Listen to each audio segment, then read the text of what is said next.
ஒரு அழகான மலை கிராமம். மலை அடிவாரத்தில் இருக்கிற ஒரு சின்ன கிராமத்தில் ஒரு சிறுமி வாழ்ந்துட்டு இருந்தா. ஒரு சின்ன வீடும் தோட்டமும் தான் அவளுக்கு சொந்தமானது. அந்த வீட்டை ரொம்ப அழகாகவும் நேர்த்தியாகவும், தோட்டத்தை ரொம்ப அழகாகவும் பூக்கள் நிறைந்ததாகவும் ரொம்ப அழகாக அதை பார்த்துட்டு இருந்தா அந்த பொண்ணு.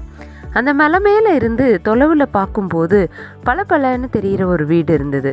ரொம்ப நாள் கனவு இவளுக்கு.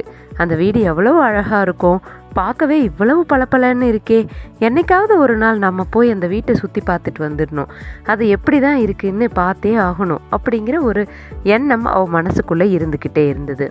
இருந்தாலும் மலை மேலே ஏறி போகிறதுக்கு அவளால் முடியறதில்ல. தொலைவிலிருந்தே அந்த வீட்டை பார்த்து ரசிச்சுக்கிட்டே இருப்பாள். சின்ன வீடாக இருந்தாலும் இவளோட வீடு ரொம்ப அழகாகவும் நேர்த்தியாகவும் இருந்தது.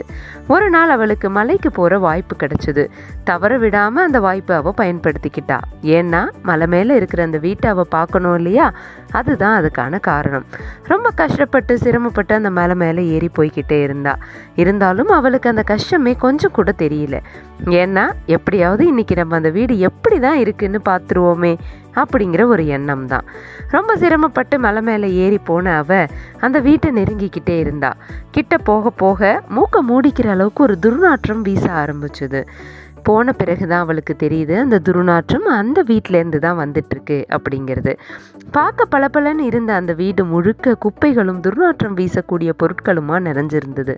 என்ன இது இவ்வளவு மோசமாக இருக்கே அப்படின்னு அவளால் கற்பனை கூட பண்ணி பார்க்க முடியாத அளவுக்கு அந்த வீடு இருந்தது. அப்படியே அந்த வீட்டை சுற்றி பார்த்தா. அப்போ தான் அவளுக்கு தெரிஞ்சது பளபளன்னு தெரிஞ்சதெல்லாம் அந்த வீட்டோட ஜன்னல் கதவுல இருந்த கண்ணாடிகள் தான் அப்படிங்கிற விஷயம். சின்ன வீடாக இருந்தாலும் இவளுடைய வீடு இருக்கிற சுத்தமும் அழகும் நேர்த்தியும் பளபளன்னு தெரிஞ்ச இந்த வீடு எவ்வளவு குப்பையாக இருக்குது அப்படிங்கிறத பார்த்த பிறகுதான் அவளுக்கு புரிஞ்சுது. கையில் இருக்கிற கலாக்காய் தொலைவில் இருக்கிற பலாக்காயை விட மேல் அப்படின்னு பழமொழி சொல்லுவாங்க. அதே போல் மின்னுவதெல்லாம் பொன்னல்ல அப்படிங்கிற முன்னோர்கள் வார்க்கும் அவளுக்கு புரிஞ்சுது. பளபளன்னு தெரிஞ்ச விஷயத்த அவள் பெருசாக இருக்கும்னு நம்பினா, ஆனால் கிட்ட போன பிறகு தான் தெரிஞ்சது அது உண்மையிலேயே ரொம்ப அழகான விஷயம் இல்லை அப்படிங்கிறது. நாமும் நம்மளோட வாழ்க்கையில் பார்க்குறதையெல்லாம் அப்படியே நம்பாமல் எது உண்மையான விஷயம் அப்படின்னு ஆராய்ஞ்சு அறிஞ்சு முடிவுக்கு வரணுங்கிறத இந்த கதை மூலமாக நாம் தெரிஞ்சுக்கலாம்.